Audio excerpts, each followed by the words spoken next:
that's that's our goal here, is to bridge the gap in knowledge.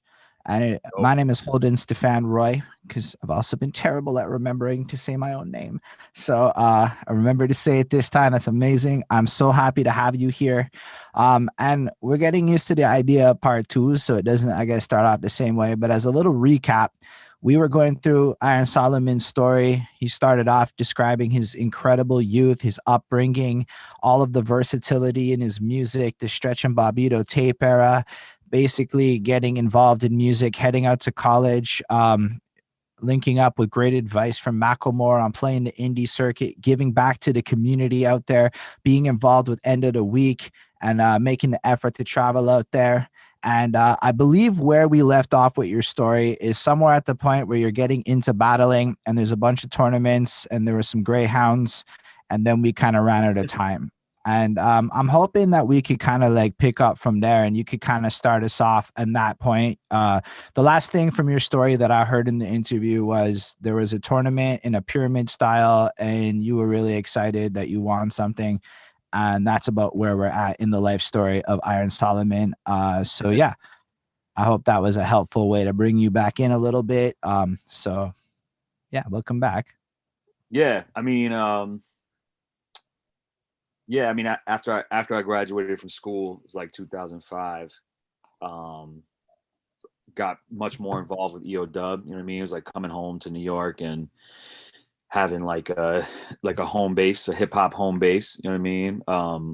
And since I had been doing like organizational stuff at school, like event, fundraising and event production and stuff like that, I started to get more involved with the like behind the scenes stuff. You know what I mean? Writing sponsorship proposals and helping plan events and working at the studio at the dojo as an engineer, like doing recording sessions and stuff like that. You know what I mean?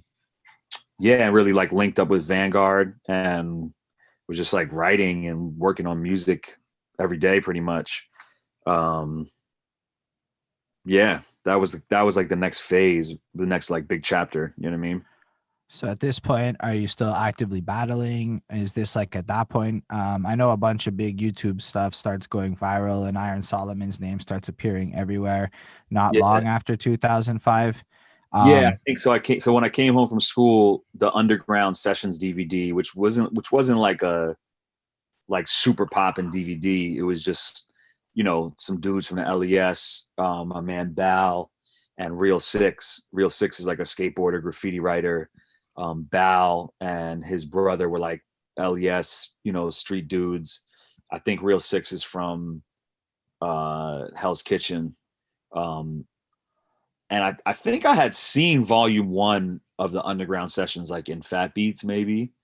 Um, I think I had it, and then I don't know how I got in touch with them. Like I think they might have reached out to me, but I'm not 100% sure. At the time I had been just going everywhere I could to battle, and so like, you know, anybody's that putting together an event is like doing research or asking around, yo, who does what, you know what I mean? I think I probably had battled at Fight Club at that point, but the first time I battled at Fight Club, it was like a sideshow. It was like a Caucasian battle. Like they made me battle another white dude. You know what I mean? right. Um, so I don't know Yo, if that really counts, but just to say but that, like, you know, my name was out there enough that they might have just reached out to me, but I still wasn't like known. And yeah, it was like right when I came home from school and started doing the Underground Sessions thing, and that was just like they'd be like, "Yo, meet at the Virgin Megastore at Times Square, and maybe something will happen." You know what I mean? And like you meet, and depending on who's there, it's not like set up. You don't know nobody's name. Like they're just like, "All right, like you battle you." You know what I mean? And the first one, actually, again, it's funny, man. There was another white kid there the first night. This kid, or actually, I think he's Colombian or half Colombian, but he looks white for all intents and purposes. This dude Madness from right. Orlando, and I think they were like, all right, like let's get this out the way. Why don't you guys battle each other, and you could done each other off real quick, and then we can, you know what I mean, reduce the whiteness quotient in this particular situation. You know what I mean? And I think me and Madness was like the best battle of the night. But yeah, then they had me battle this dude, G Sizzle, who was like a Times Square mainstay. You know what I mean? He was like always in Times Square. And Madness battled like a crackhead. But then from there, it was just like over the summer, I would just randomly get a call from them to be like, yo, come to wherever, like we got someone else. Like it wasn't super organized, you know what I mean? So just so you know, like it's really crazy that you like explain that, because we were just watching those battles. Like Word. as in a couple of hours ago, I was sitting here and I'm like, all right, let's click on that G Skills one. And we were discussing them kind of briefly, like, yo, who won? And we were picking things and we were like having a little bit of fun with it because, yo, it's right there on the Iron Solomon YouTube channel, which y'all can go subscribe to. So thankfully you have it there for us. It wasn't even like anywhere. You have it there for us to go check out. That's very smart, cool. by the way. Very smart. Like that's a thing that doesn't exist that I've been trying to pitch to Penn, as far as like trying to maybe like become the agent of battle rappers, because battle rappers need to negotiate a contract for themselves so that once their footage has existed on the channel, it got put up on after a certain amount of time, they should, at minimum, I understand that the channel owns the footage because they put up the money to make it happen, et cetera, et cetera. But I think that it's fair to say that after a certain amount of years, it should be shared footage for the artist as well, to be able to share on their own platforms so that they can use them as tools of exemplary examples of their abilities as artists, you know? And so that's really smart. Yeah, thank you. Yeah, I mean, I negotiated that for Grind Time. Like I think I have the Enes battle up there, and that was like sanctioned, you know what I mean? But I Can you expand on that? Because like what you're saying, this is really important stuff. Like now we're talking about in the equivalent of like licensing conversations and whatnot. And it is really interesting to me that I can find these classic battles of Iron Solomon on the Iron Solomon channel. And let's say there's a lot of people today that are going to just come and start getting into this world and don't know a thing about ownership. So how did you negotiate this? Like if you can expand a little bit on what that means and how that came to be in your life, I think it would be one of those big time knowledge nuggets you could drop. Yeah, I mean, I think I just at the time, I mean, this is mad long ago, like 10, over 10 years ago for the Enes one with Grind Time. But I think I just, they were offering a number that was lower than what I was asking for. And so, I read this, there's this business book that's like in an app form called Business Secrets. Flacco knows what I'm talking about. I'm just going to bring it up so you can see it. Yeah, look, it looked like this, and it's got all these different chapters on, negotiating and leadership and communication and management. And they even have like neuro-linguistic processing, which is like all about the language you use and how it impacts your own decisions. Oh, dope. There you go. Yeah. Yeah. So like the chapter on negotiating, was ill to me because the biggest takeaway is like when you're just going back and forth on a price, that's haggling. You're not negotiating, right? Negotiating is like mixing a record where you're like, yo, I need a little more bass. And the person's like, that's cool with me, but like, then I'm gonna want the snare higher. So like you could get what you want and you find a balance there. You know what I mean?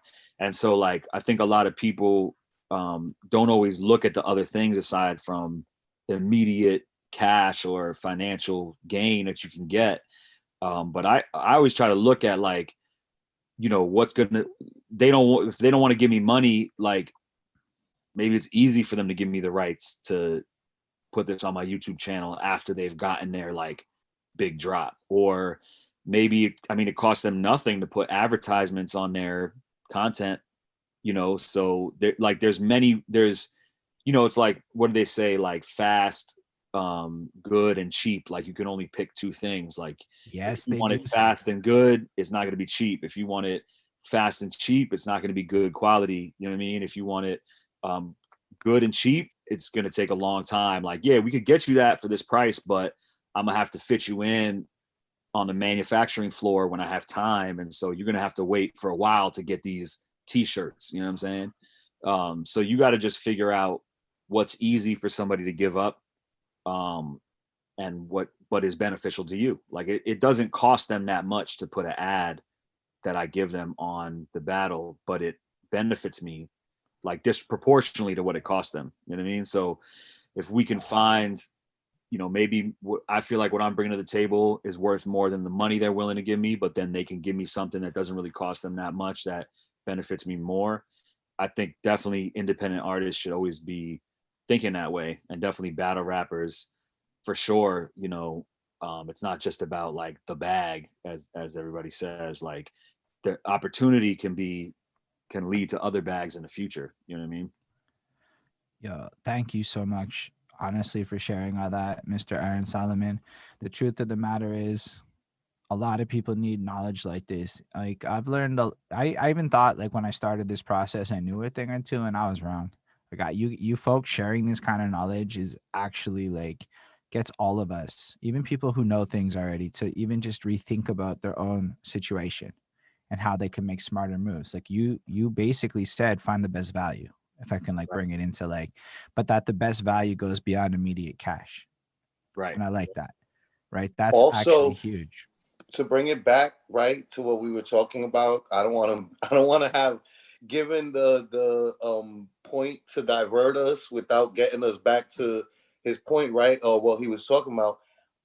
Iron. I think that this is a good opportunity for us to give a shout to Madness, Word. who is, like it's not like he's from our camp, right? No. Yeah. But unlike most of your opponents back then, right, that maybe didn't stand the test of time or didn't have the what it takes to continue in the battle scene, the like Iron's battle with Madness, he won. It was the decisive victory, I believe. It was probably the battle of the night, right? Like he said, but I don't think that it necessarily showcased the greatness of Madness, while he went on to then have an illustrious career, which not a lot of people after a defeat like that tend to have. There were a lot of people that Iron battled in that era that they're guys that were perfectly capable of continuing in battle rap, but for one reason or another, they did not, Right. And Madness is unlike those guys. Madness had a very respectable career after that. Yeah, hell yeah, I love that, man. Like, definitely, I appreciate you going in that direction. Shout to Madness and to Critical, his partner, who was there that night too. They have dope music together, Critical and Madness, and they have dope music on their own, and they're fire. And Critical won the first Underground Sessions DVD, I think, or Shirt and Tie. I think Shirt and Tie won the first Underground Sessions DVD, but Critical, it was him versus Critical in the final battle. So yeah, shout to both them guys, man. And from my personal experience, good dudes, like show love, real committed to the culture, the craft. Like, so I appreciate you taking us in that direction, because definitely love to give flowers. You know what I mean? I just gotta say, one of my favorite parts of these like era is when y'all are like there and it's so fucking tense and y'all are going at each other, and then the second it ends, it's a hug. Like the It wasn't always second that it way. ends. It I mean, wasn't okay, at always. least the ones I saw, but like Yeah, those were some really like cool moments that you captured, even if it wasn't like always yeah, that way. That still shows so much of like a side of it that I don't think people see, is that moment where like the masks almost come off and like the people come out again, and that's a fucking cool thing to see. And I saw them in like your really old battles before the crowds, and like when it was word. really, that was fucking cool. I don't know how many people look for that stuff, but that was one of my favorite parts. Yeah, those are always good moments. I enjoy that too. But that's cool that you went there, because like for you, a lot of this stuff is like, okay, battle raps is happening. For us, it's like, yo, we saw snippets. Like this is about the era where, like, in Montreal on YouTube, we're like starting to discover what the fuck battle raps are happening, and guys like Jin's name are starting to get said around and whatnot. And at some point soon in the story, Iron Solomon has that gin battle, and you know, things like that are happening. So there's a lot of people who are very interested in the beginnings when you're running around the streets and doing your thing, where for you it might be like whatever, but to everyone watching, this is very interesting stuff. Do you But want to expand a bit about how it was like following that volume 2, like start walking us through a bit of your journey there? yeah, I mean, Real Six, shout to Real Six, like he had the foresight to like, you know, put it on YouTube, and I really dead ass didn't know what YouTube was until it started going viral, and I had people um, reach out to me and be like, "Yo, you got 40,000 views on this video and 60,000 views on that video," and that at the time that was like great. That was big, really big numbers at the time. You know what I mean? So I think I was like the first viral battle rapper because of Real Six putting it on YouTube. So like I found out what YouTube was after the videos had kind of like gone viral to the extent that they went viral, you know what I mean? And then I started getting recognized like out in public, which was crazy. Um, yeah. And more opportunities started coming from that, you know. Fight Club I actually had gone and auditioned for. I had my wisdom teeth out. It was like on a winter break from school, and I had my wisdom teeth out, and I like went and I auditioned, or either I had him like stitches at the audition or at the battle. I don't remember. But yeah, they made me battle a white kid. I was pissed because like usually you go there and when you're like a rookie, it's like you don't know who you're gonna battle and you don't even know if you're gonna battle. And they were like rookie battle first, and like whoever loses can't come back. And they didn't call me, so I was like, fuck, man, like I'm not gonna battle tonight. And then right before the like whatever the headline battle was, they're like, all right, like Caucasian battle, and they had me battle this kid Ill from Connecticut, who's dope, who's really dope, who still like makes music and he's dope. And he had been like, I think he had been bodying everybody. I think even Poison Pen told me that he had gone there with Ballad and they had Diabolic battle this kid too, you know what I mean? And I think that he just knew the room and he was like doing the like, I remember he was doing the like, the only difference between you and a bag of shit is the bag. You know what I'm saying? Like it was definitely like really accessible stuff. And I think because they were treating the like white boy battles like a sideshow, like that accessible stuff like would hit. So I kind of had to change up my whole plan because I had gone in there, like Fight Club was like written, you know what I mean? So I had like one verse. That's the first time that I like wrote a verse where I was like, I got to come with a written verse. But I only wrote one round, which was like kind of weird. And I remember I went and it was definitely like Fight Club oriented content. You know what I'm saying? It was like, I remember What you're saying. What does Fight Club oriented content mean?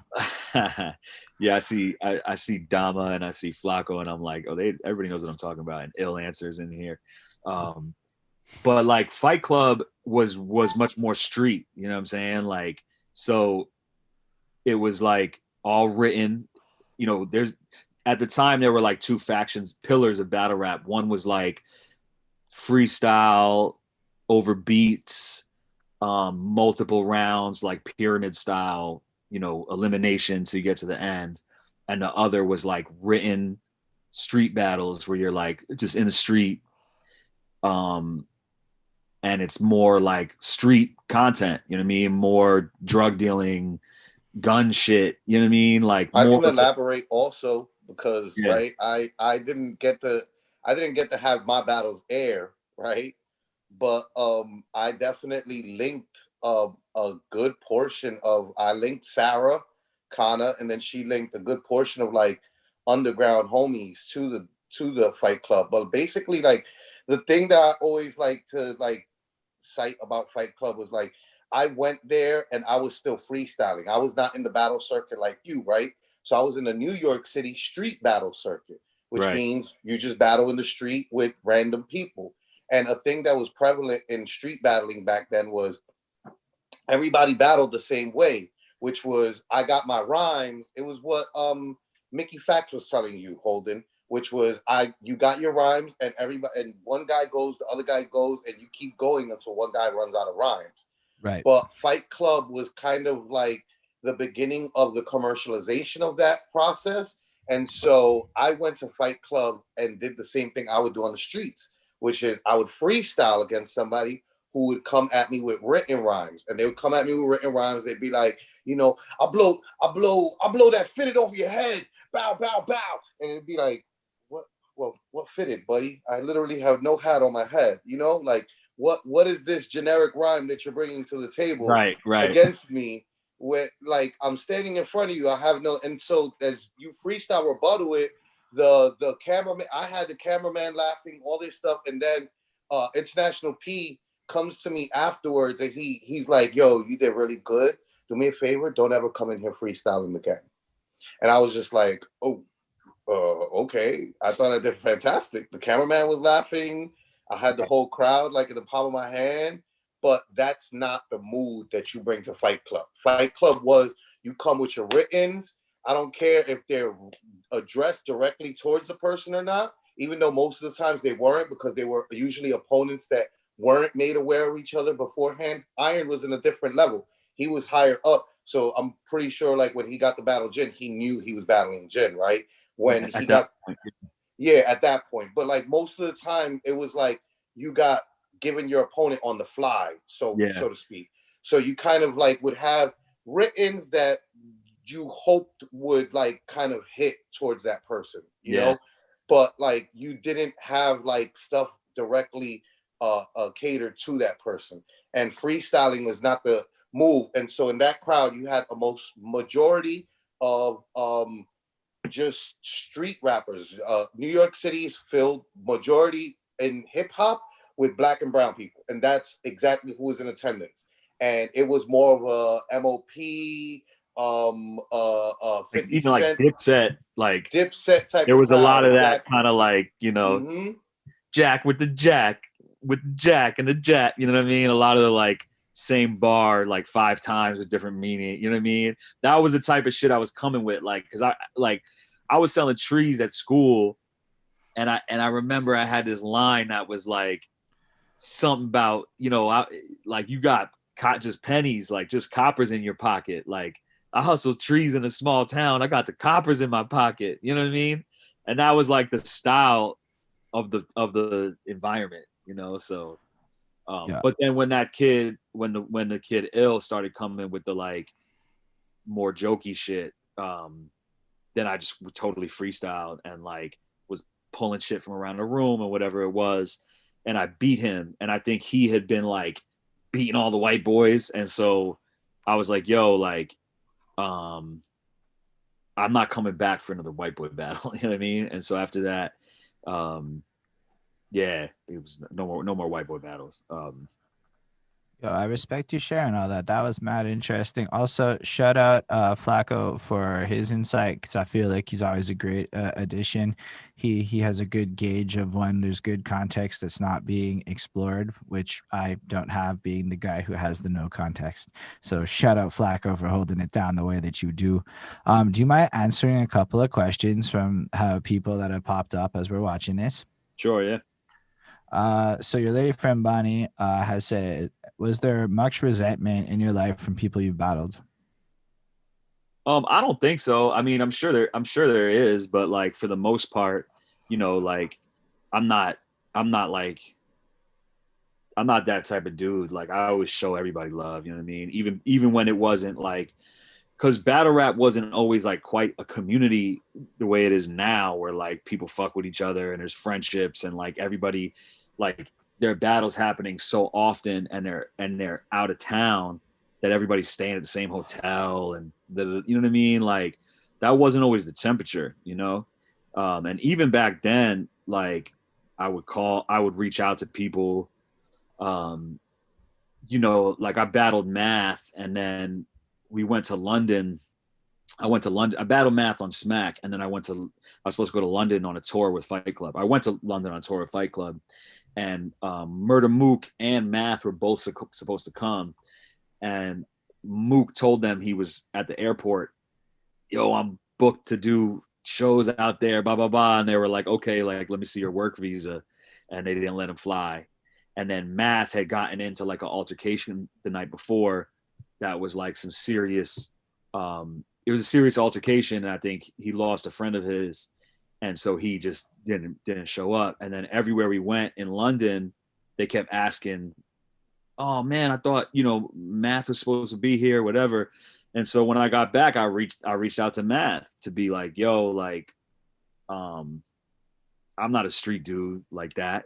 Like, I can't tell you how to respond to what happened, but like people in London is asking about you, you know what I mean? And like your man would want you to pursue that opportunity, I think. You know what I'm saying? So like I always just feel like there's more that binds us than separates us. And so like it's always been important to me to just show love no matter what. You know what I mean? Like it doesn't cost anything to be positive and reach out, and you can create more collectively than you can, through separatism. You know what I mean? So I know there's resentment, and there's some people that I have issues with, just petty bullshit issues that I don't fuck with, or I'm annoyed, they annoy me or whatever it is, but like nothing real, nothing that matters. You know what I mean?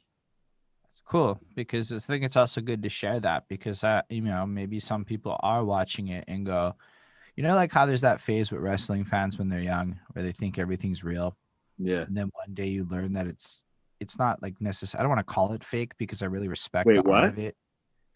I'm kidding. I'm having fun. That was fucking great. But like you kind of come to realize it's not as real as you thought it was, and Yeah. it's kind of scripted and shit. And not to say that battle rap is scripted, but that there's an act element to it. There's a character that gets kind of brought It's a into performance art. You know what I mean? Yeah, that's a better way to put it than anything I was saying because I'm like, shit, man, somebody gonna get mad at me somewhere on the internet for that. But like, yeah, and then the fact is, when everything's off camera, everybody's a person again, and that's like really kind of important to remind people, I think, in the big picture because it helps them understand that this is a performance. This is just like a thing that people are really, really into. And I have to admit, since we last talked, I've watched more battle rap. I've gotten more into it. And like even my girlfriend, like we were doing an album where she's like, I've gotten into the battle rap more. And now I'm starting to understand what's going on here with the bars. And a lot of that is like talking to you. And she's watching this. So she's hearing you. And like, we all learn from this. So it's fucking cool. Dope. We did have one more question, if you don't mind. It's from Ismail Gadamsi.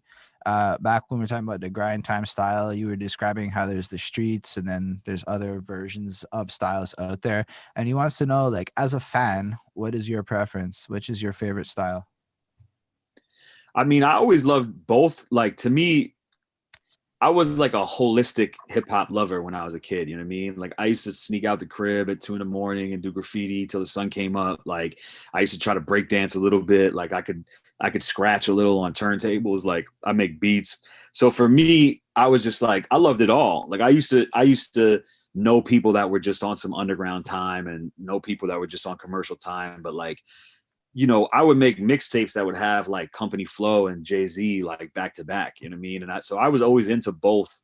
I was always loved both, you know what I mean? I think over time, you kind of had to leave New York City in a weird way to find the tournament freestyle shit, because I think like I mean, End of the Week held the torch for like underground hip hop open mic, and their vibe is anti-battle.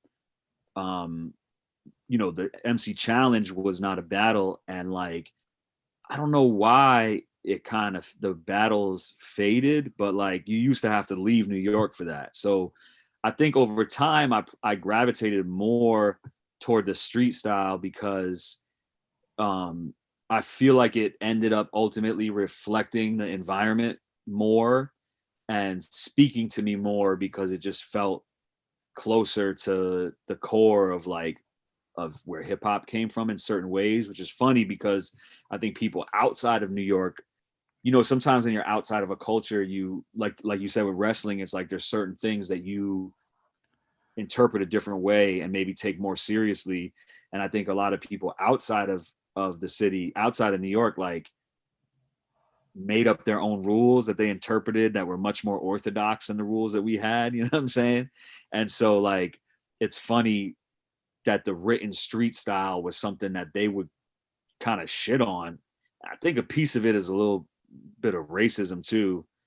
And so I think for me, it's like just the language that's being used, the slang, the type of wordplay, you know, the freestyle shit really kind of went in a direction that was very like, you know, just jokes, a lot of homophobia, a lot of racism, you know, racist jokes at least that, and then the kind of technical wordplay on the street side was a little smoother and a little more like mature in a certain way.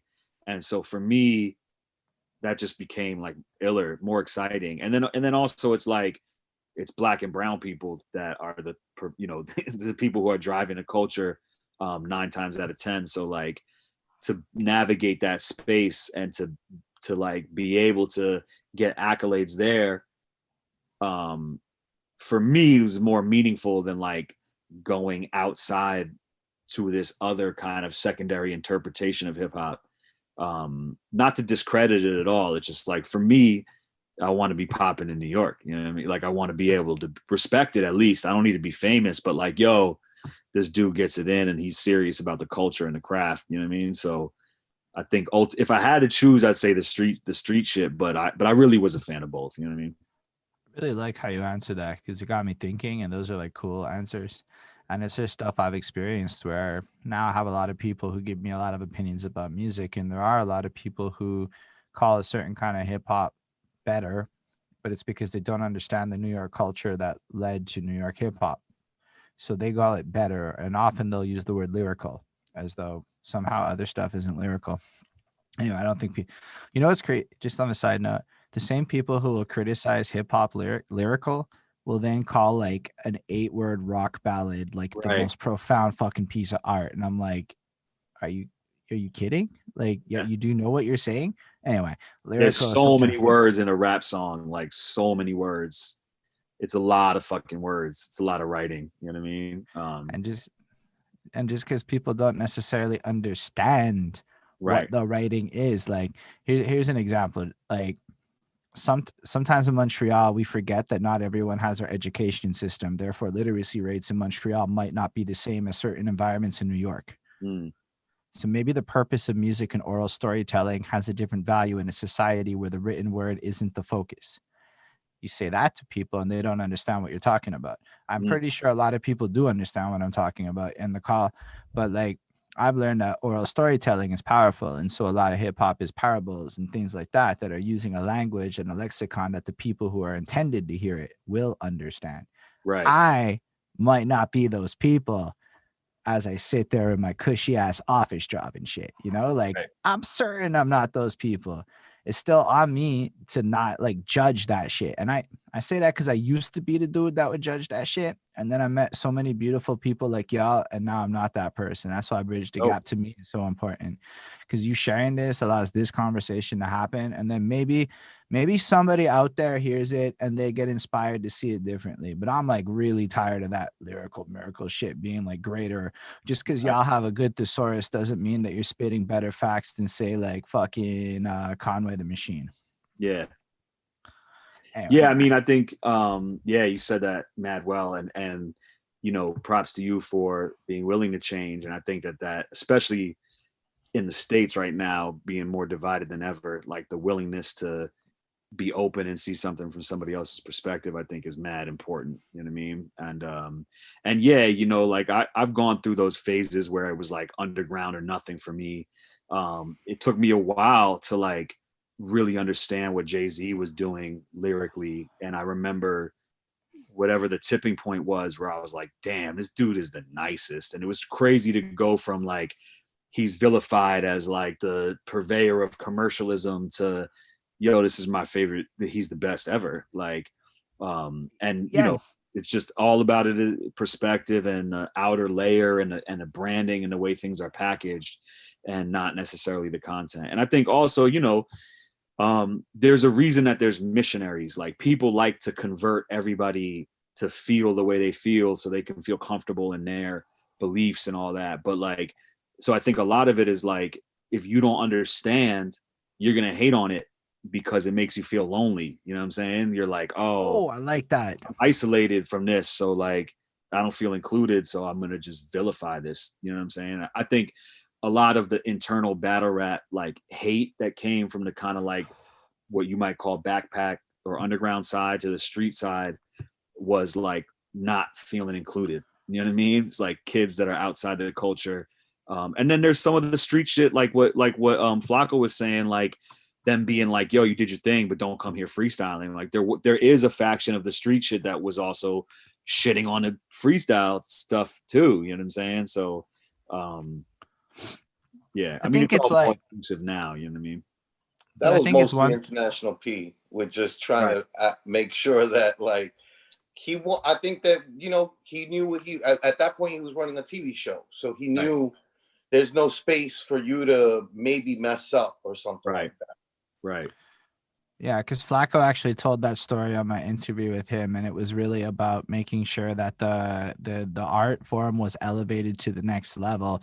And he said specifically it was MTV that put the pressure on him, and it wasn't actually that guy's idea. I can't remember the name, even though you just said it.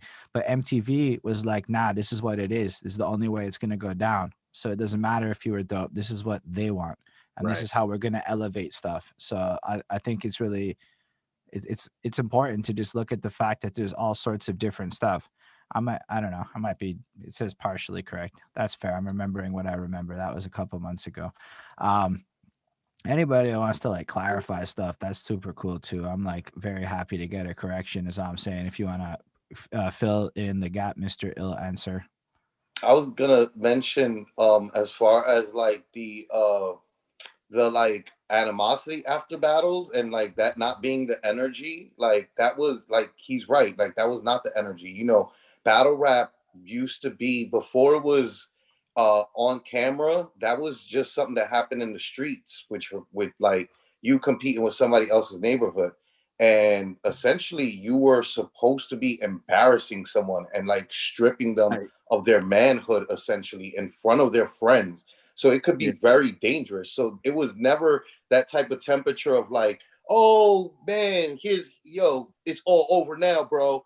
Let me give you a dap. Like, that's not the way battle rap used to end. Like, before there were cameras, it used to end sometimes even in fights, and very like violently, like, because again, you're essentially stripping another person of their manhood in front of their friends, and that's just unacceptable, So Right. like that's another part of the way that it used to be, and now things have changed, and you stay in hotels, like Iron said, together. You're playing the same circuits together, and really people just view it as a sport now, where it's just like, I said what I had to say. I don't really hold any more animosity past this. But even now, there's still battlers that you'll catch like 1 in 100 battles where like at the end of the battle, those guys are still like, bro, don't give me no pound, bro. I was dead serious about what I said. I don't like you. Some of the really old, I feel like a T-Rex, or like some of the old school guys that come from that mook, like, come from that tradition, like they keep it traditional a little bit. You know what I mean? Right. Yeah. So I don't know if he'll answer. I can't hear you. I see your mouth moving, but I don't actually hear anything. Still nothing. No, it's not working. Maybe it's because you're freestyling, ill. Maybe try your writtens. Maybe that'll come through. Oh, that was great. I appreciate that. Sorry for the technical difficulty. Oh, it says connecting to audio. That's positive. Now let's hear. No, it didn't work. Oh, that was so hopeful. I'm sorry, my guy. I'm like, if we had sound effects now, would definitely be the time to hit like one of those. That's fucking great. Oh, hold on. How about now? Yeah. Oh, we got it. We got it. My Yes. headset works. There we go. Thank you for What up, Bill? participating, What up, Ill man? Answer. What's up? So, you guys were talking about basically International P and how he's basically trying to make the sponsors happy, which is true, of course. His ultimate goal, as he spoke to me about, was always to commercialize and get a full time show on MTV and make people pop. So basically, he used to have conversations with me about my brother, who was KM back then. Um, Basically, he wanted to put my brother on TV, but he didn't think he would come off on TV. So like we followed Iron Solomon. We used to take advice from him to get there, of course. And it was always these mystery people behind the glass. It was literally a glass two-way mirror that you can only see one side, and there's always like a celebrity in there, quote unquote. We don't know who's in there, you know. And those people allegedly said that my brother doesn't make the cut. And you know, one particular night, my brother did 20 straight wins in Fight Club, 20 straight. There was nobody left in the building, and he still said no TV. So it was kind of insane. And I mean, essentially, whoever's behind the glass is somebody who's putting the money up, and his investor is saying, "No, I want somebody better." You know, so it's always really the investor that's Or calling the shots in different. the Like, background. like I think even better ain't even the right word. It's like they're Different. looking for, There you go. I think Fight Club, they wanted it to be a particular type of street. Like those dudes that were behind it, they're like a Dominican like street family from the Heights. You know what I'm saying? They're like, Okay.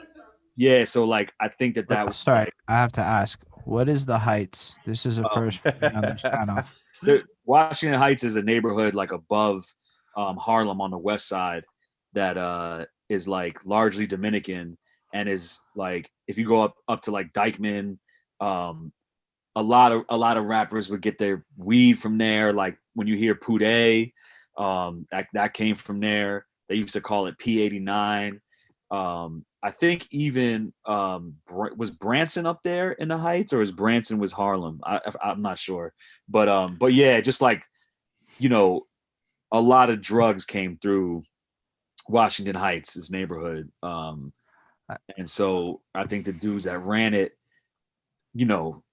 they were like come from a street legacy, and I think they probably wanted to see that vibe represented. You know what I mean?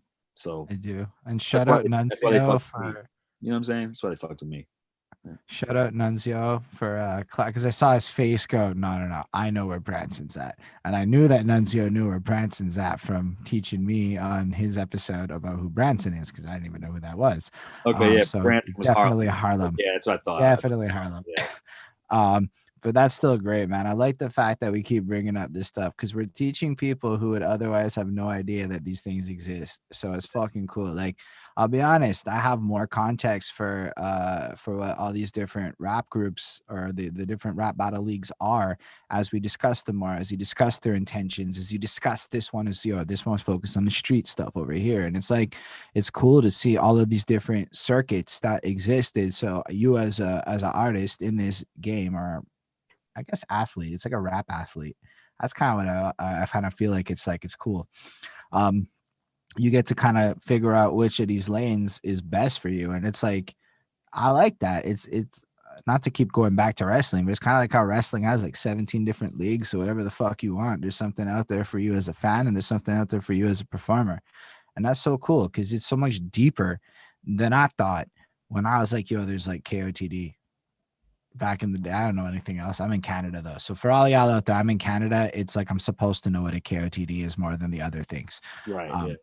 I was about to co-sign you hard. Like that's understandable.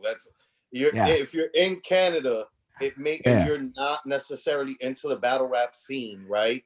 It would make sense that the only thing for you to know about battle rap would be KOTD. It'd be like a kid. There's a lot of kids that I explain to people all the time. Like there's kids in New York City that they have no idea what any of the underground hip hop stuff is going on. They have no idea about industry people. They got no idea about like EO dub type of shit. Like they got no idea about none of that stuff.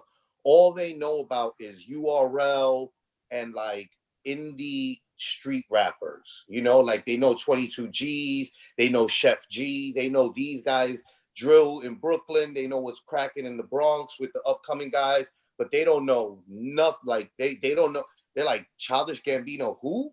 Kid Cudi, what? You know, like they're unaware of those guys, let alone an Immortal Technique or a Tech Nine or guys like that. So in the same way that those people exist in New York City, I would imagine that there would be people in Canada that would be like, I got no idea about battle rap, but I've heard of KOTD. Right. Oh yeah. Yeah. It's definitely kind of the situation is, I mean, don't get me wrong. I've heard of a URL and a smack, but these are just random words to me. They have no like real association. I know people who have participated in KOTD, so it's a little more of like, okay, like it's a thing. It's actually like a thing, you know?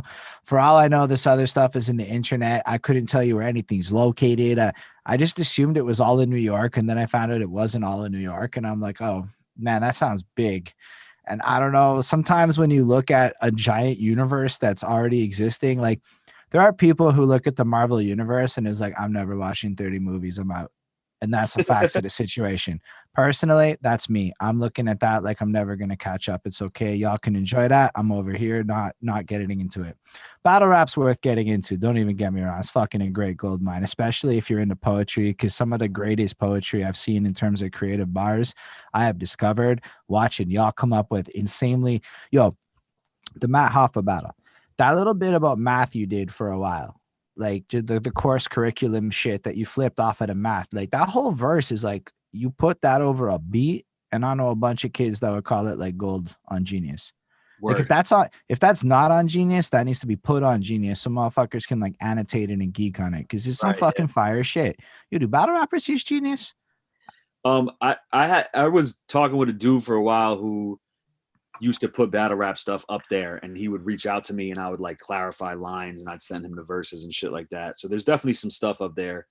And yeah, you're right. I mean, to me, battle rap is like the highest level of the manipulation of language, period, like in history, you know what I mean? So like it's way beyond Shakespeare or anything. Like the level of like the wordplay and the double and triple entendres and the referential, it's really crazy, and it's easy to miss. It's easy to misinterpret if you're not like tuned in, All right, so let's go into some more entry level battle rap questioning, because we got an expert here. I think you have a Rosetta Stone capability that you can bring to the table that might be very helpful.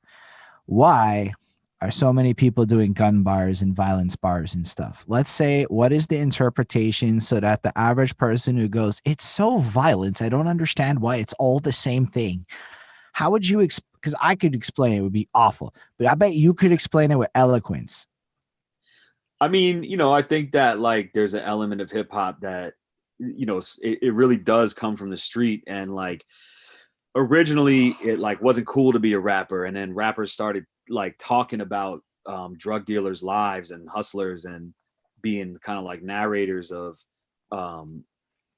it, like, and then slowly drug dealers started being like, well, I can just do this myself, like I don't need this guy to tell my story, like I can tell my story. And then I think when there's a story out there, I think human beings like fit themselves into an archetype, you know what I mean? It's like, oh, are you going to be the Abercrombie and Fitch dude? Are you, are you going to be the 5-panel polo dude? Are you going to be, Champion and Tim's guy? Or like, Pharrell comes out and now you have permission to like be a black dude that's got a skateboard, and there's like an archetype for that, and it opens up another lane. And I think people, violence is exciting, and like street shit is exciting, because I think that human beings, like so many human beings, like just go with the flow, or they take bullshit from their boss, or they don't know how to carve out space for themselves or be assertive in their life. And so to have a window into an environment where somebody or a person's mind state where they're not doing that, or they're not allowing themselves to be disrespected, or they're willing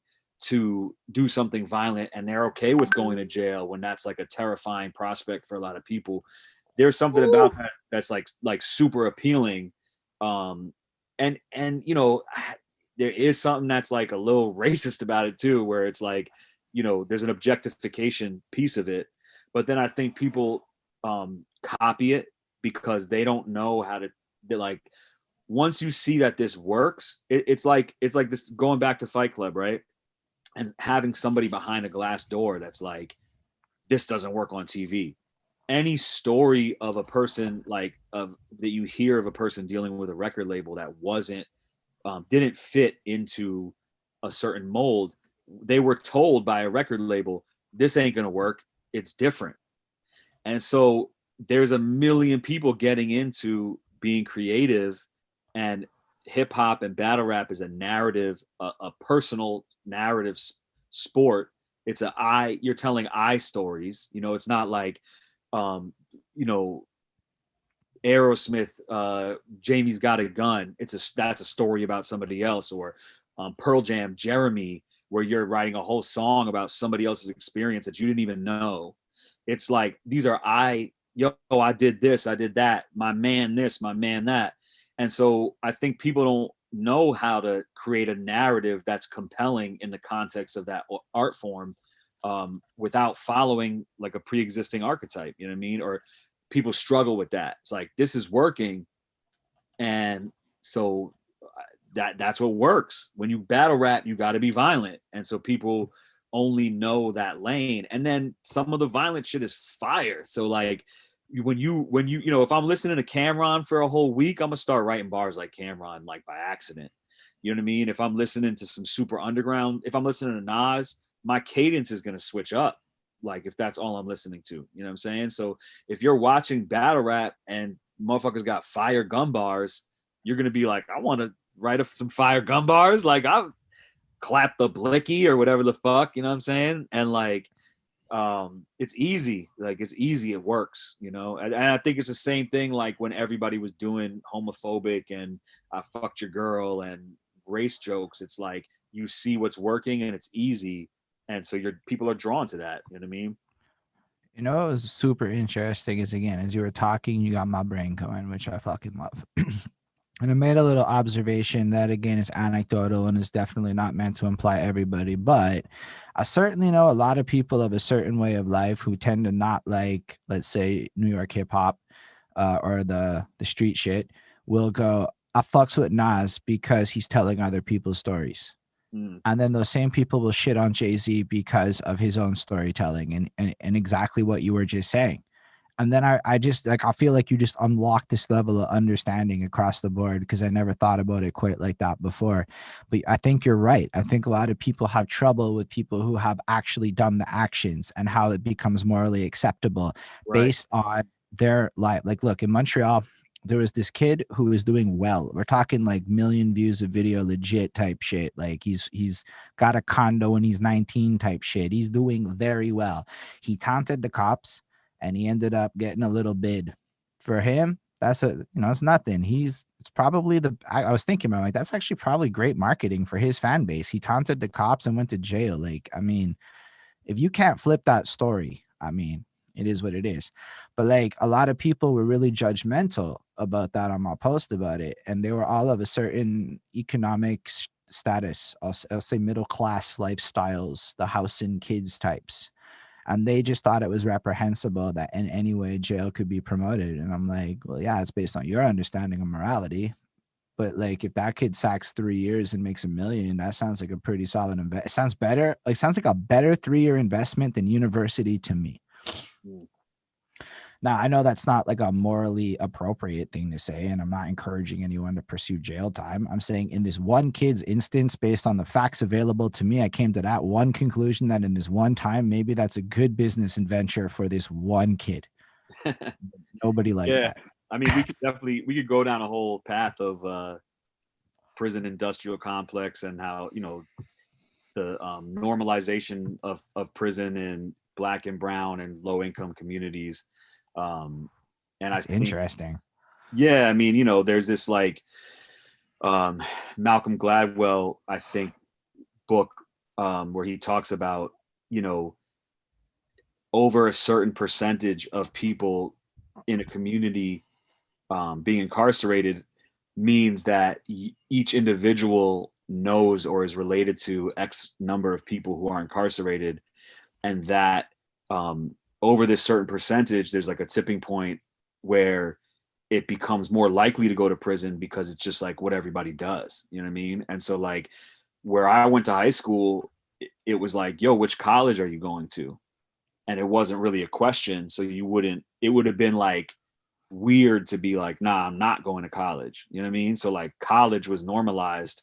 And I think that, prison through systemic oppression has become so normalized that it's like a stripe that you earn, or it's a badge of honor, or it's just like a rite of passage. You know what I mean? Like, yeah, like you're gonna get arrested a bunch of times for whatever. Like that's just part of being black or being from the hood or whatever it is, and like that's just normal. You know what I mean? It's like, oh yeah, like I was I talking mean, to a it's friend of mine. even just to like add to what you're saying. I read this book called The Ballad of Danny Wolf, and it's talking about a Native American in Canada, part of a gang called FBI.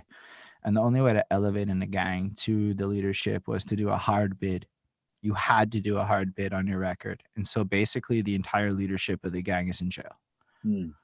And I didn't know that that's even a thing that could ever happen. So Right. imagine you're in a universe where the only way to achieve real power is to be locked up in bars, right? Right. I didn't ever think about that one time. So just to like add to what you're saying in terms of the normalization, at least in some communities, that's possible. Yeah. Yeah. Also, Answer said that Malcolm Gladwell book that you're mentioning, Iron, is Tipping Point, which is also right. That's the root. The Yeah. So roots. I noticed that I said there Said comes it. a tipping Yeah. point, but I was at the ones I've never read Tipping Point, but that's supposed to be an ill one. There's Yeah, so also Outliers and ill. Talking to But Strangers. I read David and Goliath and Outliers, and then I read the most recent one, which I think Talking to is Strangers. Talking to Strangers, Yeah, which it's a was good one. crazy, but I didn't like because it was just it was a lot of stuff that was just like hard to hear about. Okay, no, here's my problem with that book. I remember I started reading the book and I was like, okay, this is what the book was about. And you can ask my girlfriend, like she can show it up in the chat in the Zoom if you want. I just spent the whole book going, what the fuck is this book about? And it Right. was a lot of interesting facts of stuff. And I think like there were some interesting points made, but I didn't really understand what the fucking point of that book was. Whereas Yeah, it wasn't Outliers as was super clear. fucking It wasn't clear. as clear of a like this is building up to this thesis as the other books that I've read from him.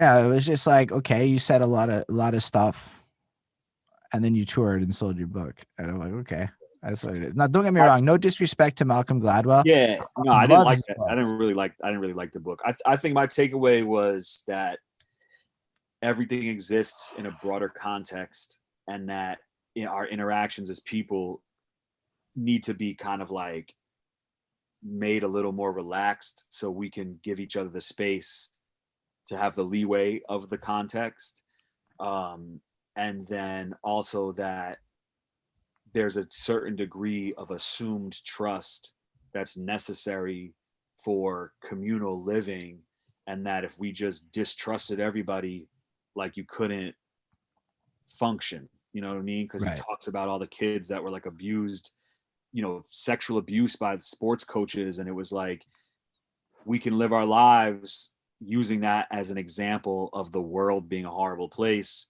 but then like nobody would go to soccer practice ever, and like this world just wouldn't. You would never send your kid with a babysitter, like, you know what I mean? So, but yeah, there was just some horrible shit to hear about too. Like that was Yeah, just, like I got this takeaway of people be drinking way too much in parties these days was a big thing I remember from that book. Like it went in so deep that I'm like, yo, maybe there's a problem there that nobody's actually oh talking yeah, about. with college like sexual assault stuff. Yeah, And like like people, because like all those college movies in the 80s that everyone remembers the good old days, the alcohol percentage is like, right. beer. And now Yeah. it's hard liquor being shot back, and then talked about metabolism rates of males to females and how these Right. ladies is trying to keep up with dudes in some like equal front, which is probably bad news bears in alcohol land. And then so the rate of blackouts in these mob environments has increased substantially from what all of the parents remember of good old partying. So basically all the 40-year-olds and 50-year-olds, what you think about of a college party is nothing compared to what these kids are doing right now. Yeah. plus the pills and the lean and like all the other shit that they're mixing up with it for sure. Big facts. And it's also accessible. And even with weed, right? Like if you follow the history of weed percentages, right? The weed I'm smoking today would knock a motherfucker out right now in the 70s. Just knock him on his ass. It's like literally 10 to 20 times stronger than back in the day weed. Yeah, I've actually been mixing like CBD flower with the regular flower because I think that from what I understand, like probably the hippie weed back in the day was like a heavier CBD to THC ratio. And that might be part of like why the hippie vibes were so strong. You know what I'm saying? So I've been like trying to kick in, and I like to smoke as like more than I like to be hot. Like I would smoke a whole, like I would like enjoy Feel you, my man. a whole blunt and not necessarily being like a whole blunt's worth high. So I'll like mix it a little bit. You know what I mean? That in this case, I know exactly what you mean because I was sitting there as I was like today having that conversation in my head. I'm like, I wonder if there's a way I could buy like 3 times as much weed at like a smaller percentage and like triple down on chain smoking. Yeah. Like, I wonder if there's a way, because I mean, basically it's a math equation, right? If you're trying to achieve X amount of THC, there's got to be like a happy ratio where everything fits in. I'm not necessarily that interested in pursuing this deeply, but I was thinking about it today. So I'm glad you brought that up. Yeah, I'll look up where I ordered like 2 ounces of CBD and like, it looks like the most poppin' fucking weed. Like it smells delicious. And it was like $40 for like 2 ounces. You know what I mean?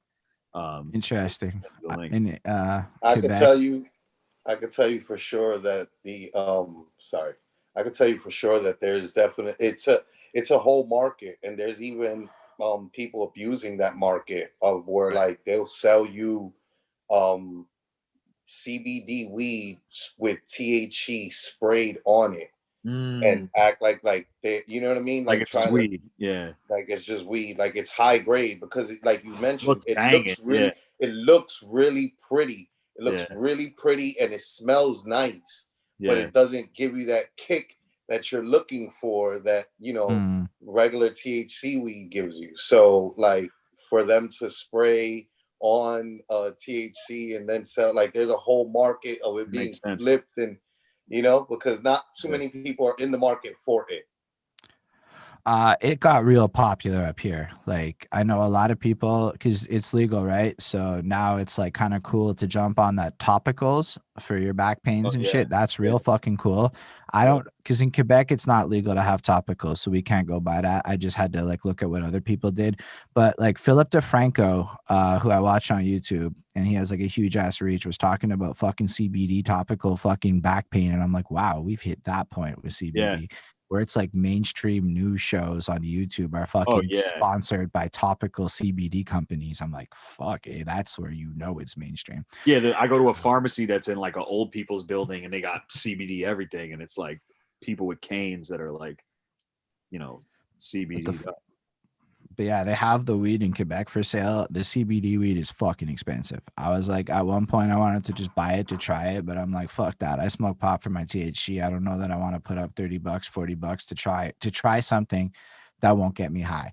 You know what I mean? Like, so but you know, you make a compelling case for the hippy dippy shit. So maybe I'll give it a little mix it. I mix it. I don't smoke it on its own. I'll use it to stretch the good weed and like make it a little easier.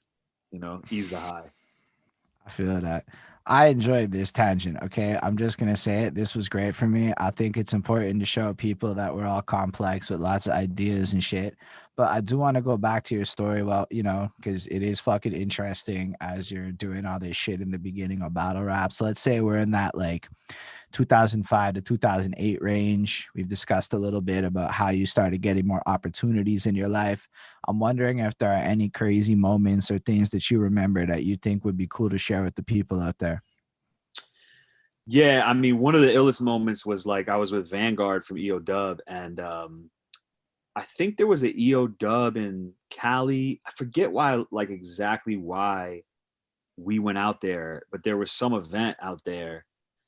And it was right when 3-6 Mafia like won the Oscar. They won the Oscar, right? They did. For that, it's hot out here for exactly. So we were on the plane with them to Cali, and that was just kind of bugged.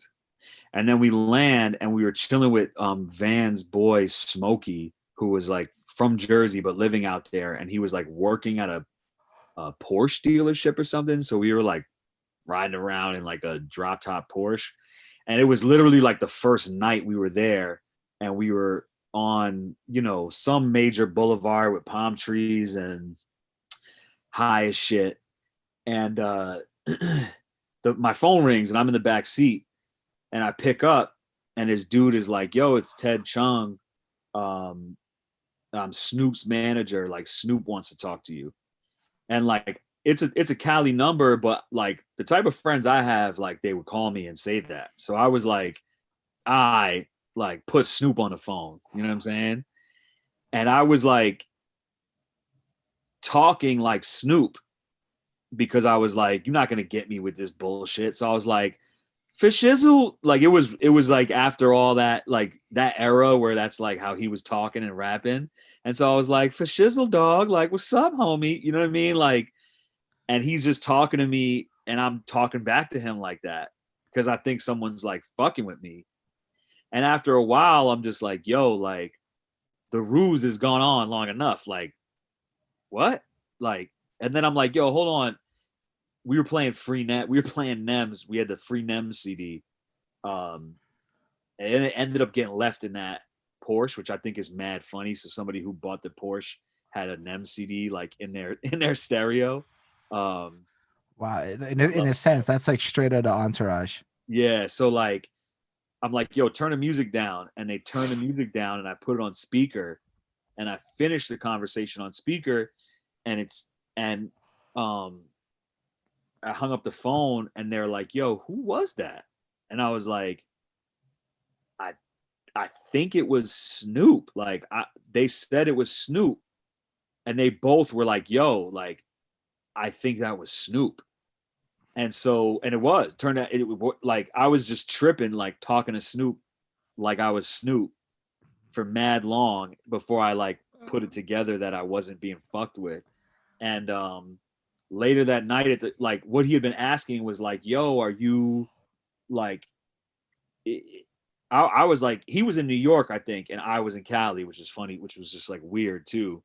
And he was like, oh, I'm flying back to Cali tomorrow. Like, if I put together a battle, like, are you ready on the go? And I was like, yeah, let's make it happen. You know what I mean? And then later that night, Ted Chung, who is Snoop's manager and his like business partner in like the record label, like he's like one of his business managers. You know, I know that there's a lot of people involved, but Ted Chung is like has been at least a significant player. So Ted Chung called me later, and then we had a conversation, and then we met up with Ted Chung, and I didn't get to meet Snoop, but he gave us a beat CD, and we like went to the studio where Snoop records, and like recorded with Ted Chung. And then actually the next day, Busta Rhymes called me on the phone, and it was the same shit where it was A Blitz, who was Busta's manager at the time, was like, yo, Busta wants to talk to you. And it was just like, yo, what the fuck is going on right now? And yeah, I was in Smokey's crib. And I have a question. Yeah. When Busta's manager called, did you like take it more seriously that second time around? Yeah. I didn't do the Snoop voice to Busta, or the Busta voice. You know what I mean? Yeah, that was crazy. And then the story that I heard was that Snoop and Busta and Q-Tip had all been like at a show in New York, and were at the hotel just like smoking weed and like binge watching Iron Solomon battles. And so then I think the next day they must have gone their separate ways, and each of them kind of was like, ooh, like I'm gonna make some money with this kid. And like each kind of had their own like, oh, I'm gonna reach out and see if he's signed, or see what, you know what I mean? And so that led to the back-to-back, you know, Snoop and Busta phone calls. And Vanguard was there for both of them, and like, you know, he could tell you that those stories were exactly like that. You know what I mean? So that was a crazy ill experience, and definitely was one of those moments where I was like, damn, like shit is getting to a place where I didn't realize it would get to in this way with battle rap on YouTube. You know what I mean? Like, I didn't think That is pretty big. Yeah. Like when I said like a cool story, I wasn't expecting that level of cool story. That Yeah. was like, we got comments saying it was dope over there. Also, shout out Adam Nuisance for the follow. Appreciate that. But that is like, so like when I hear your music and you're like talking about how you feel like $1,000,000 now and all this other stuff, it's like you're adding in the context to justify a little bit why you were feeling the way that you're feeling through stories like that. Because yo, I can tell you one thing: if anybody, I talk to Nunzio and you and feel like $1,000,000 right now. That's how I'm at in my life. Like people are like, I've heard of Iron Solomon.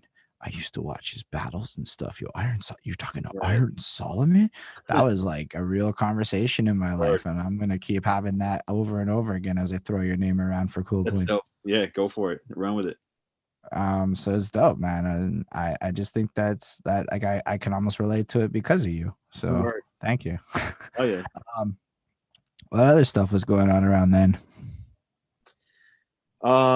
Yeah, I mean, I guess that's probably when I started to get into like event production and stuff. And this like, it took, I didn't want to get like a full-time job, because I wanted to be available for recording and making music. And so I started picking up, freelance work doing like, even like brand ambassador marketing gigs where you're like standing, handing out flyers or handing out like samples of fucking sunscreen and shit like that. And,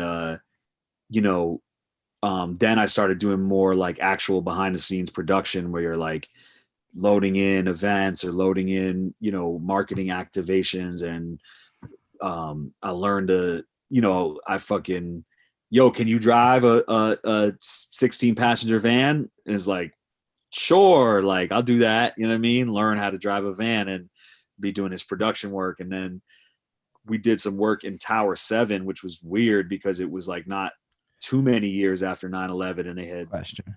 Yeah. What is Tower 7? So Tower 7 is the third tower that fell during the 9/11, whatever you want to call it, attacks. And it's one of those pieces of the puzzle that makes people like myself very suspicious of the whole scenario because it's like multiple blocks away and yet it just fell even though it wasn't hit by airplanes, and like it's the only other building in the area that just like magically fell to the ground and had like a huge insurance policy on it, and nobody really ever heard about it, and then they rebuild it mad quick. And so yeah, so I mean, just to your credit, I sincerely had no fucking idea what it was, and I've watched Joe Rogan talk about this subject multiple times. Right. And I still have no idea what it was until you just said it. Yeah, it was another tower, and it was like where all these like financial records were kept, and like it had this like huge insurance from what I understand, had this huge insurance policy that was taken out like right before 9/11, and it wasn't like highly publicized, and it just crumbled to the ground. It wasn't hit by an airplane, it just fell to the ground, which is like, how buildings just be falling to the ground and shit. But fair enough. We were doing some work in there, and I showed up to a shift and they were like, can you drive a box truck?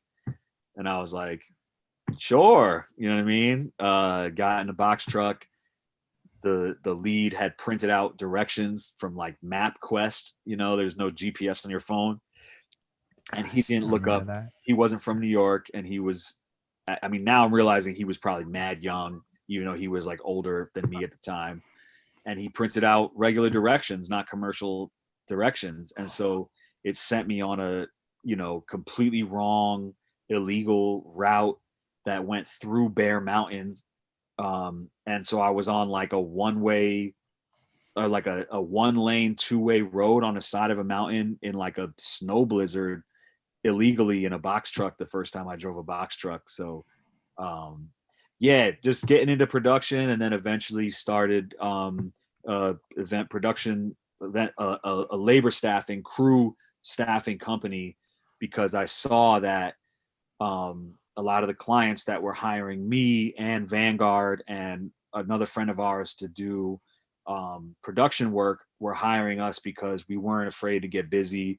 physically, but we're also like analytical and can communicate and code switch and speak to a union crew who's like blue collar, third generation union white dudes, or speak to the other crews they had, which would be like 16-year-old kids from the Bronx, and then turn around and speak to the client. And like, since we know so many people through music and just through being in a city that don't want full-time work and want to have income and be flexible, we were like, yo, why don't you let us, like, you hire us to supplement these crews, why don't you let us put together a crew? And so after like a year of begging a friend of mine who was a director of operations, or at the time probably just in the operations department at one of the main companies I was working for, I just begged him for years, and eventually he was like, yo, I made a case for it, and here's this job you guys can do. And it was like 16 people in a warehouse packing boxes for bib pickup, which is like, if you have a race and people sign up for like the marathon, or sign up for like, a 5K to raise money for breast cancer or something, you get shipped a box with like your bib number and the safety pins and the t-shirt from the race. And so they needed 16 people to just pack up all those boxes and send them out. And within like a half an hour, I called back and was like, yo, I got all 16 people. Like, here's the list of names. And then actually that was like half people from the Heights, because one of my best friends I grew up with is from Hillside Avenue, which is right off Dykeman, which is like the top neighborhood of the Heights, Dykeman. And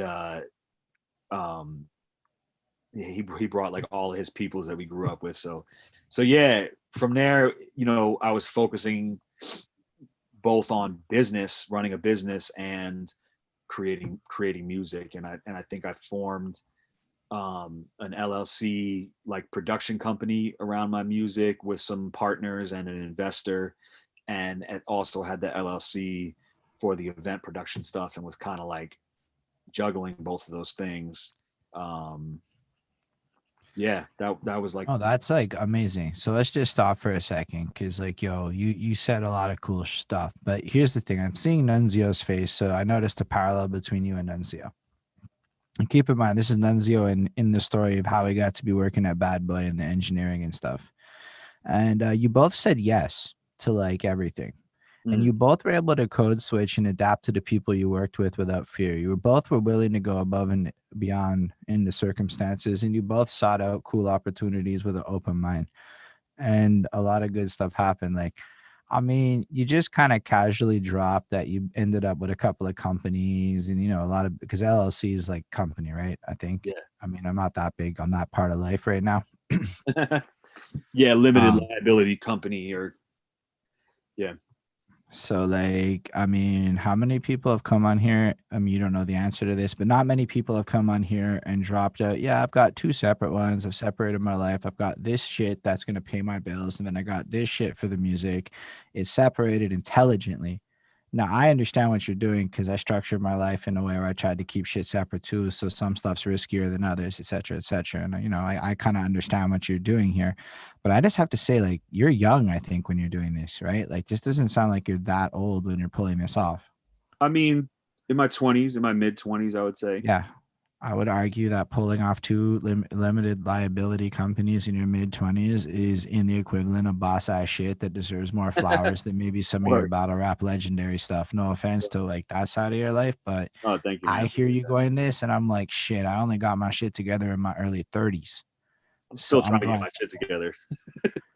I would argue you got your shit together. I mean, I've seen some of your interviews where you talk about how you're a dad.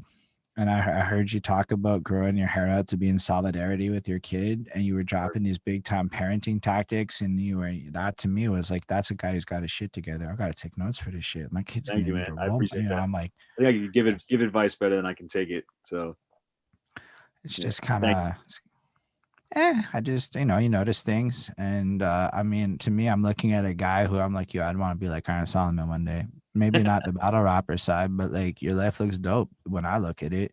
So it's like, how can we gain that wisdom? Like, that's all those books, right? Like, when you read a lot of business books, it's just guys who've accomplished it telling their story, right? And people don't know how like those are all the number one fucking books on like whatever, right? They're just people Right. who tell stories of success. Is Iron Solomon not a story of success? Everyone knows that's true. Okay, like there's no way to deny that because you're not young and you're still doing. That Word. is success to me. Longevity. Word. People still to your day are like, I don't care about your origin. I just care about Right. that door.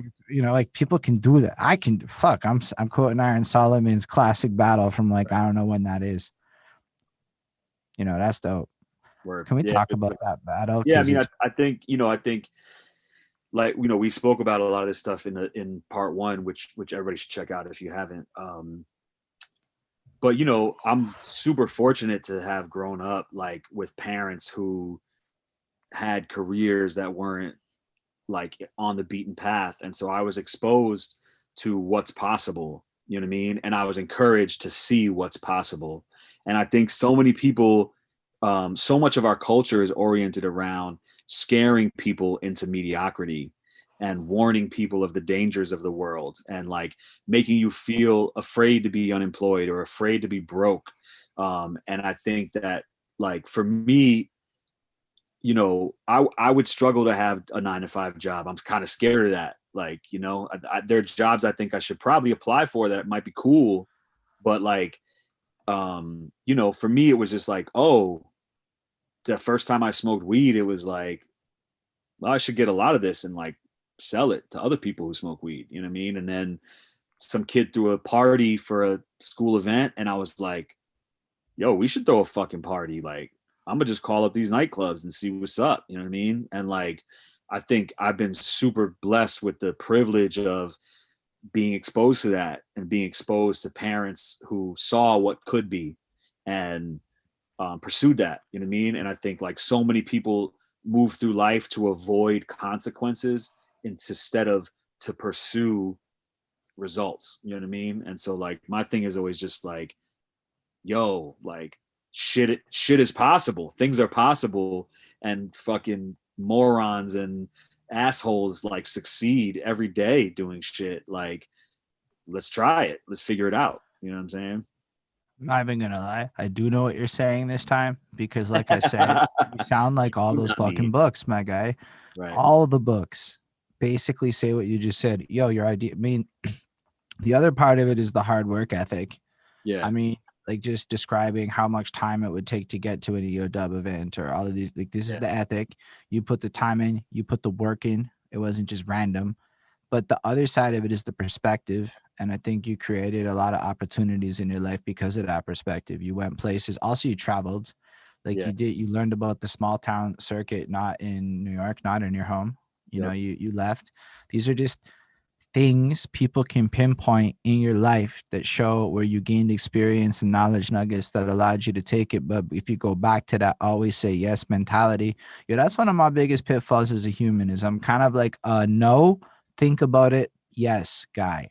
It's better than I used to be. I'm not quite at a just jump on new ideas guy yet. I still struggle with that a lot. It's like, no, oh, okay, I see what you're trying to say. I was gonna tell you to not sell yourself short. You could jump into battle rap too. If you're gonna go full, hey, I want to be like Iron Solomon one day. Yo, Oh throw man, your I don't hat in the actually. ring, I don't bro. know, man.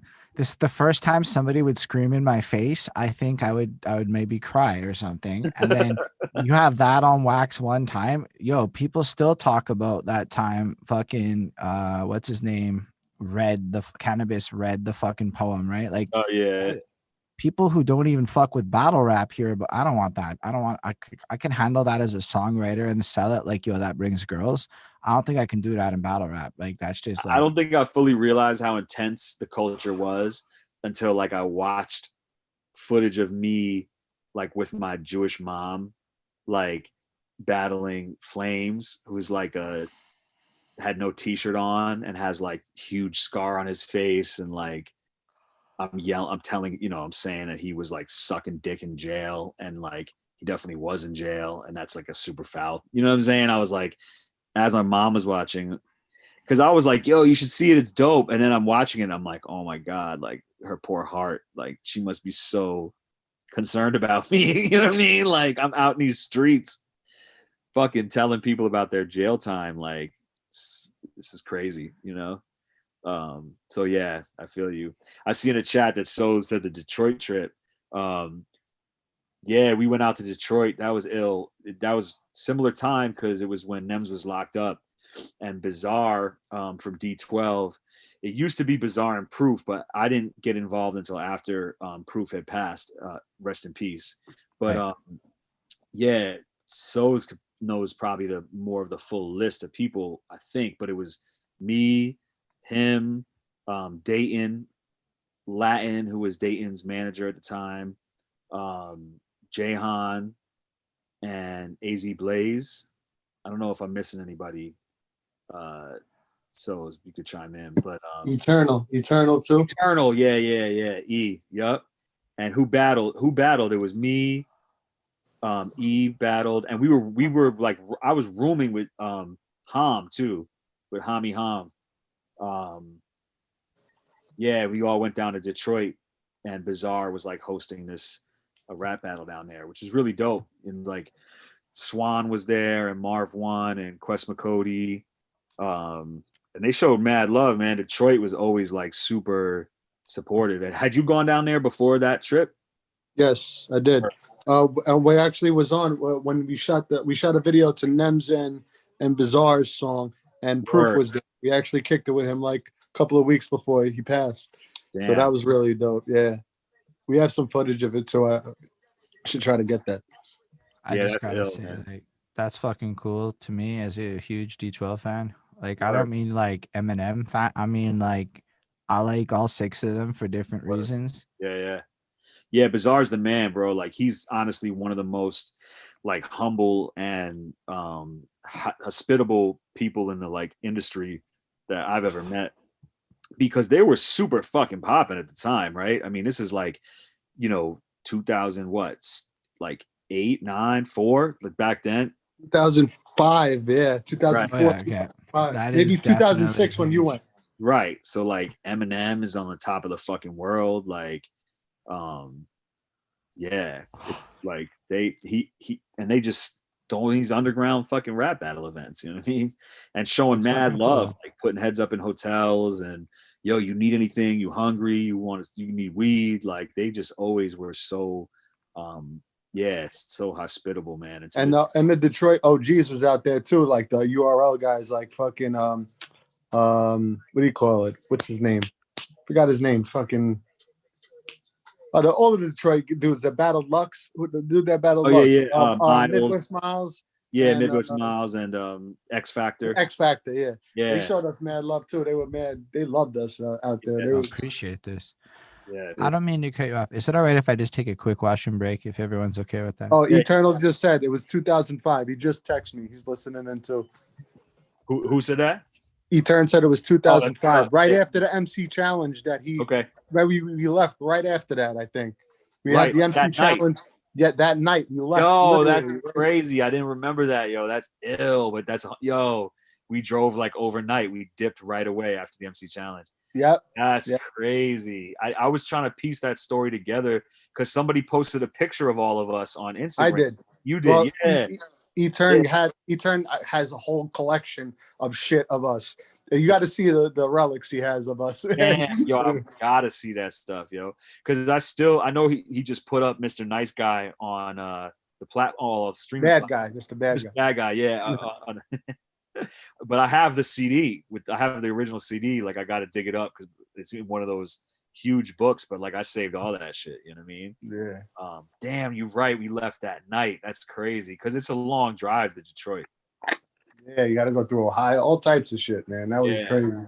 Because the one before, because you were saying about the van, learning how to drive a van and shit. Yeah. Which was funny because the time before that, I don't think you were with us. We actually rented out a van. Yeah. And so it was like We got to figure it out. Van together. Yeah, that was fun too. Yeah, the passenger joint, the like church van. Yeah, we still fucking. We watched it on here. The when you battled Avalanche, when me and Jay are standing right behind you while Yeah. we watched it on Zoom like about a week or two ago. Oh, that's dope, man. That was such an ill trip. That was so fun, man. Man, that was so humble. It is. Everybody was out there, man. Humble. It's so fun, man. Yeah. Yeah, I've been getting on Clubhouse, that like talk app or whatever. Yeah. I was in a room with Bizarre the other day, and we were like talking about all that shit, and he was like, same thing. He's mad regular, like shows mad love. You know what I mean? That was dope, man. Those are some like awesome times. You know what I mean? A great time. Yeah, man. Sorry about that. And then we went to there was a time that before you went too, we went to St. Andrews, and we were chilling with Conniver and all of them, chilling upstairs. And this is when Miles was calling out Lux to battle. Word. And literally Jahan was filming them and shit. And I guess I don't know how it got to Lux, but wow, I don't know how that happened. But yeah, they booked the battle. It was crazy. Yeah. Have any of y'all been down to the Philippines to see these guys? No, I haven't, but I speak to Jay a lot, and I know I seen you on IG Live with him not too long ago. Yeah, straight up like an arrow. That's our brother, man. I love, and Mike Swift too, man. He comes back every once in a while, but I think Jay is stuck out there because of his visa and shit. He hasn't came back in like 8 years, so we got to pay like mad money to get back in. So he's like, I didn't realize that. And he's staying, and he has his daughter now. So yeah, Jay is. If you don't know about Jahan, y'all, check out Jahan, the most charismatic, funniest dude to be around. As Solomon would co-sign, I'm pretty sure. Oh my god, what an energy to be around, man.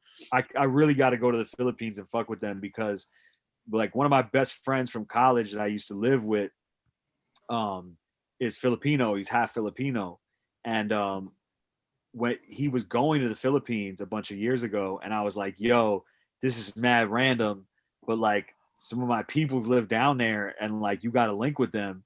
And he went and like chilled with Jahan and Mike Swift, and like for a dude that like never met them to like go to the Philippines and chill with them and get shown a good time, you know what I'm saying?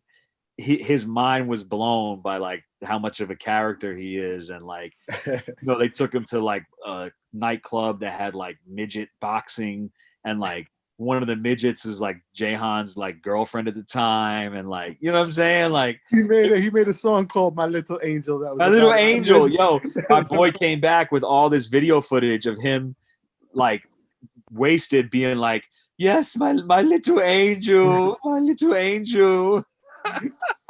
He was like, Iron Solomons. We here with the boy. Yeah. Yo, if we ever, when this pandemic is over and shit, I'm definitely down to go there with you guys and shit. That'll be I'm gonna go out there, fuck the whole country. Yo, hell yeah. Yo, we gotta do that, man. That would be ill as a crew trip. That would be crazy, man. Yeah. He's the fucking man. He's an ill example of like, everybody having their own flavor. You know what I mean? Like I feel like, the internet made it where everybody kind of uses the same slang, and it's a little more like global. But back in the day, you really had to develop your own style. And like Jahan literally has his own way of talking. Like he talks like a baby. Like he's got his own accent. Yo, what up, Don? How you doing? My favorite shit was like, he'd be like, I be sipping white wine, sniffing white lines, getting so fucked up I can't even bite vines. Yeah. That's great. But yeah, like the originality, man. Like dude had he has his own like fucking language and shit. Yo, his Instagram is mad entertaining. Yo, he rode up on somebody in his like pedal car the other day, and the guy had his back to him, and he just snips the guy's fucking headphones with a pair of scissors and takes off. Yeah, Jay's great. Right. Oh, that's D Burns. So, What up, Burns? I don't mean What's to, up, Iron Man? Yo, I was just kicking it with Sev One. You know Sev One? I know Sev 2. No, Sev 1, the writer. Yeah, he's in Philly. Oh yeah. Of course. Yeah, I had to get the file straight real quick. Of course. Yeah, That's his little brother. Exactly. That's DJ. Yeah. Good dude. Yeah. He DJs for Flavor Flav. Exactly. Well, yo, back to the show. Yeah. No, that's really cool though, because there's a lot for me. It's interesting because like we Google a lot of this shit after, right? Like you dropped a bunch of names I've never heard. I don't know what the hell any of that was. Like you guys just went off on some inside joke and shit. shout out to D Burns too, because like that whole there's a whole chapter in there when I was working with Vanguard where Burns, who was just chiming in, was DJing and producing for us, and he comes from a lineage, like a lineage in New York of hip hop, where hip hop was overlapped with punk and hardcore, and it's like it just yeah, kinda. Nah, I was into hip hop. I only got into hardcore when I was like 17, 18. So I was, I was born 71. So since 79, I was fucking with hip hop. Maybe even before because I followed graffiti. But I just mean even back then when they're rocking like the studded shit and like I feel but like I was a little later than that. We were more like the hardcore kids weren't so much punk. We were more like we looked like Cypress Hill, but we had box cutters and shit. Yeah, but yeah, I learned a lot about certain pieces of the culture and certain production things of layering. Like I was kind of always scared to use drum breaks because I would want to sequence my own drums, and Burns opened my eyes up to layering a drum break. Mix it all up like a fucking bowl of pasta. Exactly, yeah. And also, I grew up with rock. I play guitar. I grew up with rock and with hip hop. And I always sort of struggled to know how to balance both of those like identities or because there was a time where it was like the hip hop kids and the rock kids don't fuck with each other in school. And, oh, you listen to this, like I'm not fucking with you. And I always kind of fucked with everybody. And now all the hip hop guys look like fucking, everybody got their hair dyed and everybody looks like us. There was nobody had tattoos before 1994. 1994, New York City, tattooing was illegal until then. Right. Wait, what? And no, hold up. The only people who had tattoos back in the day was sailors, pirates, and punk rockers. Right.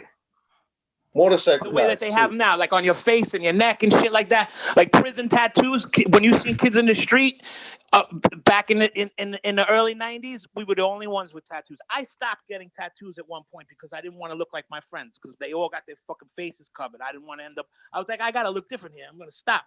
Right. Yeah, I was gonna also add the other two groups of people that were always tattooed back then would be motorcycle gang guys. Yeah, bikers. And, that's the same shit. Bikers and that's a pirate. and people who've been to jail. You know what I mean? Of course, it's the birds of a feather flock together. Yeah, exactly. It was never what it is these days. Today it's like buying a pair of fucking when you got Jordans. tattoos, you were saying something about where you wanted to fit into society, which is to say you didn't want to fit into society and you wanted to be outside of society. Right. And that's what that used to represent back then. Yeah, but for the most part, you know what it really does is when you're a kid, you're like, look at me. Oh, you want to get your dick sucked or whatever. It all comes with that. Yeah, I definitely think there's a huge affiliation of noticing that guys with tattoos attract females. And so, but even though it was crazier in New York because it was illegal, so when I started getting tattooed, I had to go to somebody's house and shit, I just never even knew that tattooing was illegal. So I mean, that even explains so much about 1940 to 94, I think, something like that. But that just explains shit why corporate America, right, would then perceive tattoos the way it does today, because people it has such an irrational hatred, in my opinion, towards tattoos. But a lot of corporate culture really stems from New York. Let's be real, everybody's copying New York in terms of the culture. And so if at a certain point it became indoctrinated that tattoos would prevent you from rising to an executive level, all the people that are running shit today were the guys that were on the come up back then, right? They all hate this shit, but they're the ones with all the power today. And I bet there's a fucking correlation between tattoos being illegal in the 90s and fucking people hating kids with face tats today. I bet there's just a correlation there. Just because I hate kids with face tats. I hate them. I don't hate, but I mean, I think it's just so stupid because that's the first tattoo they get on their face. Like back in the day, the rules are gone. If I put a shirt on, you're not gonna know I have tattoos. You'll see. Yeah, I have you better have your whole body covered. Before kids get their face and their knuckles and their neck, before anything else. Take off their shirt and it's blank canvas. I'd make them all get their dicks tattooed first.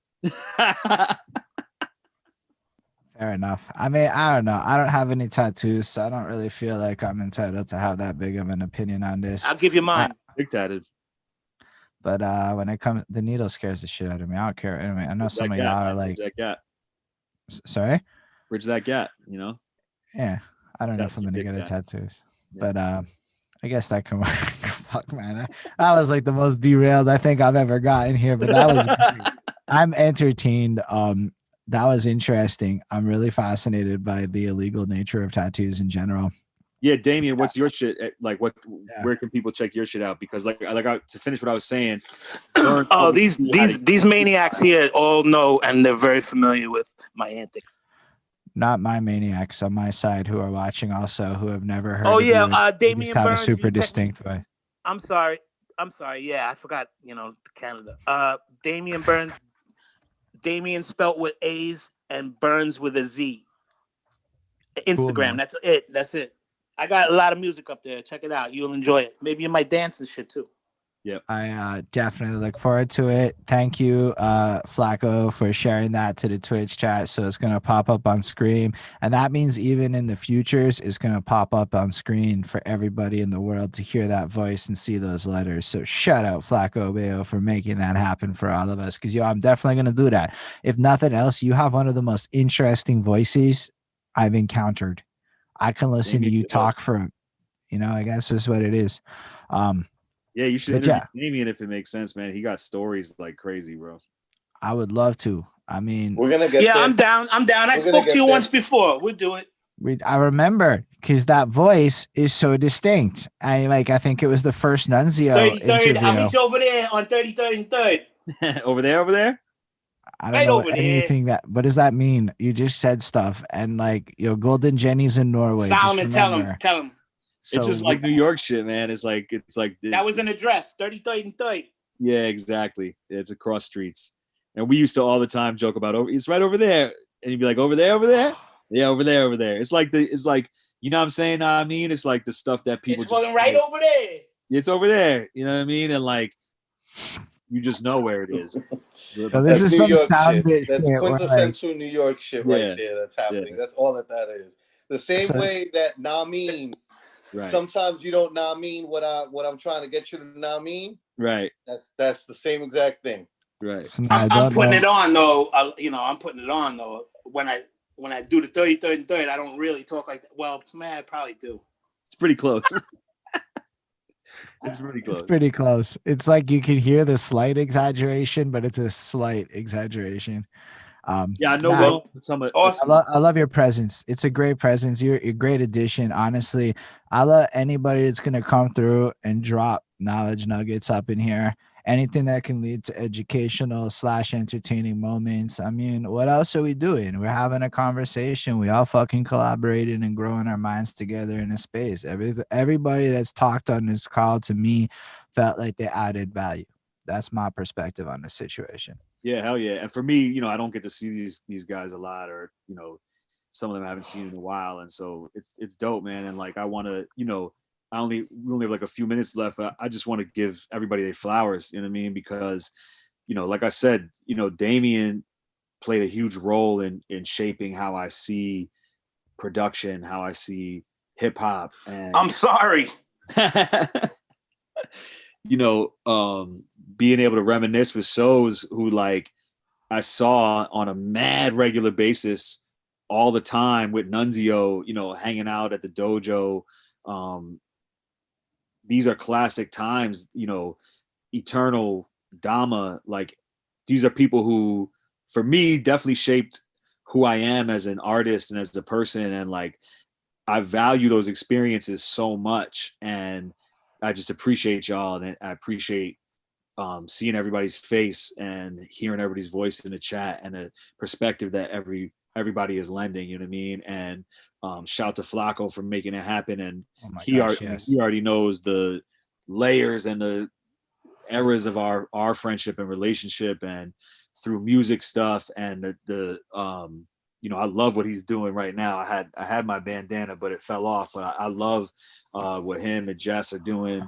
And shout to Vanguard too, who's probably the most influential person on how I write lyrics and was my business partner in the labor company and all that stuff, and all of this. Bengali Bros, the Yeah, Bengali Bros.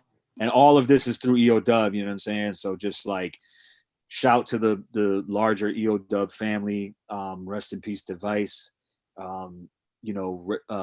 Rest in peace to Pumpkinhead. Rest in peace to Sean Price. Rest in peace Jay Arch. Rest in peace Majesty. Yeah, man.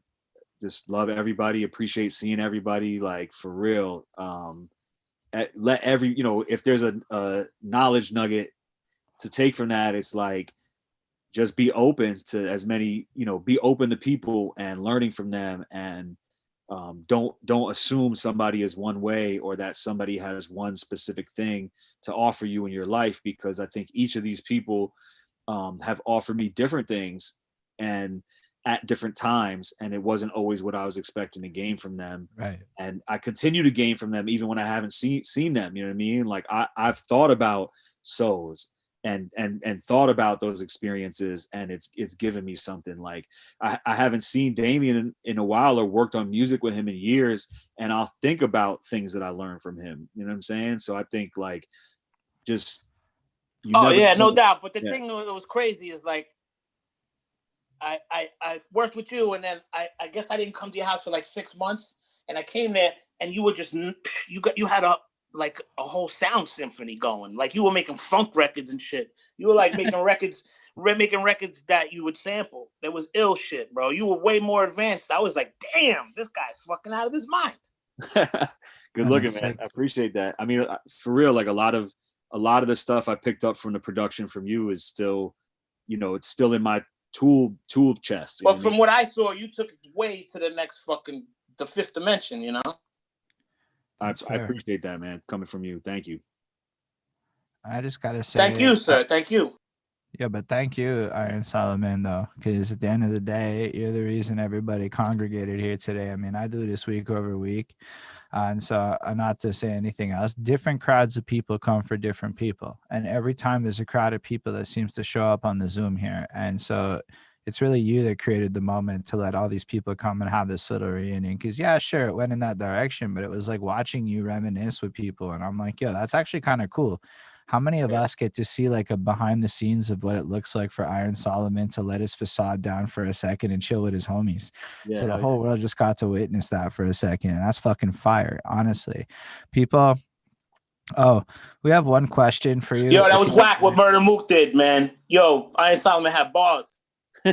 So I did have one question from the comments, if you don't mind asking. And it's because sure. we were watching. To wrap it up if you want. We can totally do that. We were watching the battle, or whatever you called it, a battle with Immortal Technique that happened at the end of the week, and it looked like Big Zoo was not very thrilled with that moment. I don't think that was like a side of Zoo I'd never seen before. But so I watched you guys do your thing, and we were going, I don't know if Immortal Technique won that personally. We were both going, I think Iron Solomon kind of took that on some creative, like you fucking clearly spun the moment type shit. We just wanted to know who you think won that moment, if you don't mind chiming in. Yeah, I mean, that story is wild, like, because EO Dub didn't do battles, you know what I mean? It was like their whole thing was like, we don't have to go against each other to prove our MC skills. It was the MC challenge. And at the time, nobody knew who I was really. Like, I had been fighting for recognition within EO Dub and, trying to get a higher spot on the list for the open mic and get into the MC challenge. And Immortal Technique was already, he'd already won Rocksteady battle and gone, and he won bragging rights, and I think he was already really selling records and had like the beginnings of a career, and he was known, he was somebody. And I think he was sort of the one who was supposed to win the MC challenge. It was like, right, okay, we got this big name in here. He should really win it. You know what I mean? But the way the MC challenge is judged, it's kind of anybody's game, which is part of what's ill about the challenge. And I think that, I won the challenge, and he was pissed. He didn't agree with those results. And so he like took the mic and was just like, yo, fuck that. Like anybody who like he got the crowd on his side, which is like some real hip hop shit to do. It's like MC, move the crowd, like master of ceremonies, you know what I'm saying? So he was like, yo, anybody who thinks I won, make some noise. And like, he's Immortal Technique. The energy is there. And I'm sure there's plenty of people who thought he won also, you know what I'm saying? And so the crowd goes crazy and he's like, yo, anybody who wants to see me like battle whoever says I didn't win, make some noise. And I think that Zoo and Vice and Pro, it was just the energy in the room was like, yo, we have to let this happen. You know what I mean? But they weren't happy about it because that's not their thing. They really are not. It's not about the battles for them. You know what I mean? And so it was a reluctant, like, yo, this could happen. And I think again, Tech was thrown off because he expected that he was to, he felt like he had won. I'm this little fucking white kid with glasses, you know what I mean? And I think he just was like, this is going to be a cakewalk. Like, we have to battle. And I thought I was going to lose too, because this is before I really was battling like that. It was like, I had done bragging rights a bunch of times, which was like a legendary battle in New York, but I never won. Like I got to the semifinals and then got knocked off, and there hadn't been a bunch of battles in New York for a while. So, I had these bars that were like, you would always have like a punchline here or there that you could like mix in. So I had one or two lines that I like hadn't gotten to use in a battle. And I think just because he's like, who the fuck is this kid? I'm gonna just mop the floor with him. And I, in my head, was like, fuck, like, this is gonna be embarrassing. Like, he's gonna win. And I got first place, but now I'm gonna have to walk away with second place here. And he was trying to get me to go first, and Zoo like put his foot down and was like, nah, like, he won on the card. We're letting this play out. You're going first, you know what I mean? And he went, and I think he wasn't in, peak battle form, because I'd seen him, tear through plenty people.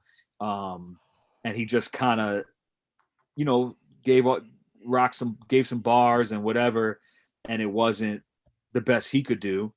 And then I think because the energy was behind him, and then the attention shifted to me again, like little white kid with glasses, like I benefit from that element of surprise.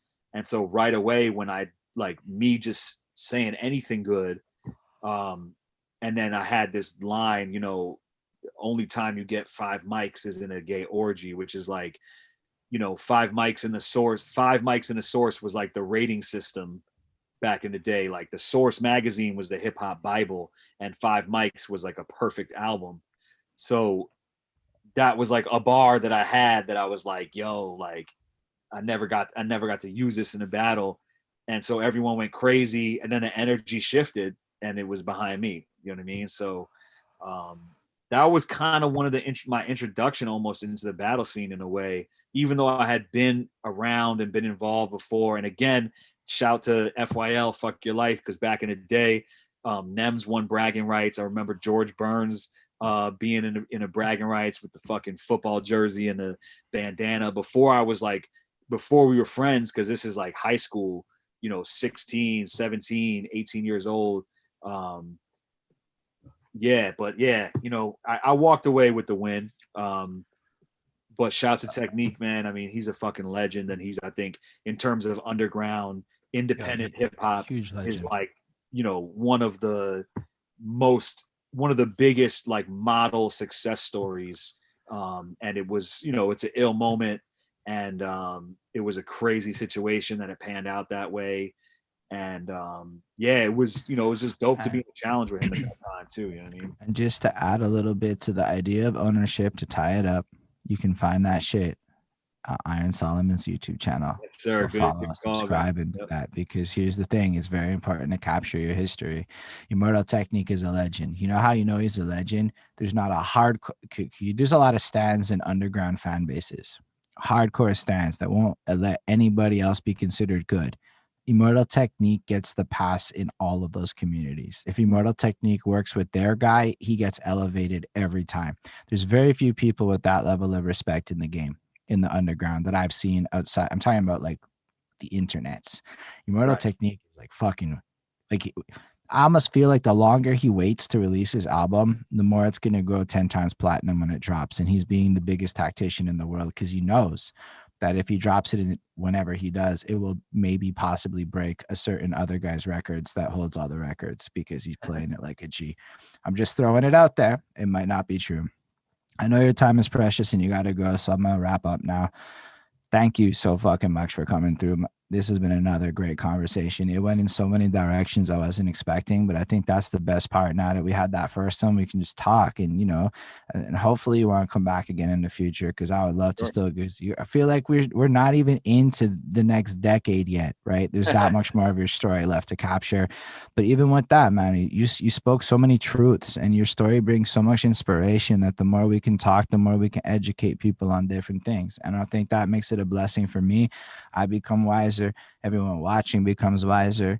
I'm not gonna lie, having interview with Iron Solomon doesn't hurt my life. It's a great situation, and I don't know. I like the fact that, to quote you from your last one, we can create value out of time, and that's a beautiful thing. So for all of you watching too, thank you for being here on the different platforms, the Zooms, the Twitches, the Facebooks, the whatever you're watching on, wherever you're watching. Without y'all, it's not the same thing. So knowing that there are live audiences actually makes this more lit for everybody. I'm just going to be real with you. It's like the closest thing to a lot of us can even get to a show anytime soon. So thank you for making that part of our reality. Feel free to check out the end of the week, all of their platforms, EOWTV on all the stuffs. Make sure you go like and follow them. They're very important people because without their gracious hostingness, this wouldn't be here. Without their community, this wouldn't be here. You'll see Iron Solomon shutting out end of the week all throughout his career, and it's amazing. He comes up. He's just he's just cool. That's what it is. So thank you for being cool with us. Appreciate you. Yeah, I've also everybody who's in the chat, shout out their socials too, so people can follow them. Yeah, if anyone just wants to like unmute and shout out your socials, that would be just like unmute and say what you got to say while it's getting picked up. That would be the easiest way I think we could approach this. You gotta know me. I got a show on here anyway. EOB challenge every Thursday at 7. Soulful Souls. Dope. I know we got Nunzio, who you can follow at Nunzio. I don't know anybody else's socials. So I guess with that, we'll say thank you all for being here with us. Totally appreciate you. Looking forward to the next time. Honestly, glad you did this with us. It's so cool of you. And yo, live long and prosper, everybody. That's what it is. I don't know if you have any like last words for the people. Nanu. I don't know what that is. Yeah, man. That's a different thing. Thank you all for tuning in. You know, shout out EO Dub. Vice versa. International fam, you know what I mean? Everybody on the Zoom, everybody tuned in. Appreciate y'all, man. Yo, thank you so much for real though. I appreciate it. Yeah, I'll be offline personally in about